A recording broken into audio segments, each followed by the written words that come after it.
Você já ouviu a fofoca sobre Sócrates? O homem que viveu na Grécia Antiga, não escreveu nada, mas que de algum jeito conseguiu irritar todo mundo ao ponto de ser condenado à morte. Vem comigo que eu vou te explicar Sócrates em menos de 3 minutos. Sócrates definitivamente não era um filósofo tradicional. Ele não dava aula, não escrevia livro, ele simplesmente parava as pessoas na rua e começava a fazer um monte de perguntas. Mas não se enganem, não eram perguntas simples.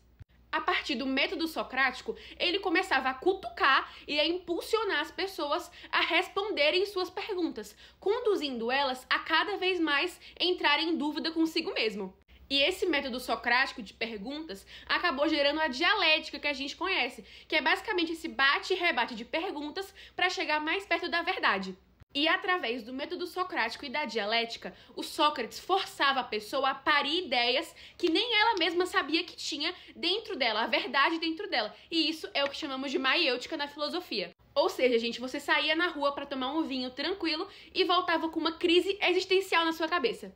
Então, basicamente, esse tiozão na Grécia Antiga que ficava enchendo o saco de todo mundo até que elas achassem a verdade dentro de si, tornou-se um tanto quanto polêmico, admirado pelos jovens, mas altamente criticado pelos religiosos e estudantes da época. Os políticos da época acusaram Sócrates de corromper a juventude, e isso levou a um julgamento público.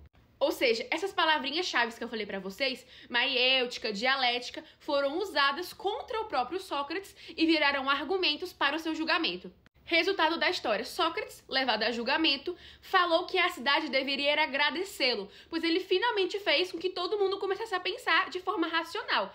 E isso foi uma péssima ideia porque sim, gente, ele foi condenado e morreu lá mesmo. E uma curiosidade interessante é que os amigos de Sócrates na época propuseram uma fuga para ele, mas ele negou veementemente e falou que precisaria seguir as regras de Atenas até o fim. Então, se o tribunal falou que ele precisava ser morto, assim seria feito. Foi dessa forma que ele transformou a própria morte em uma questão filosófica.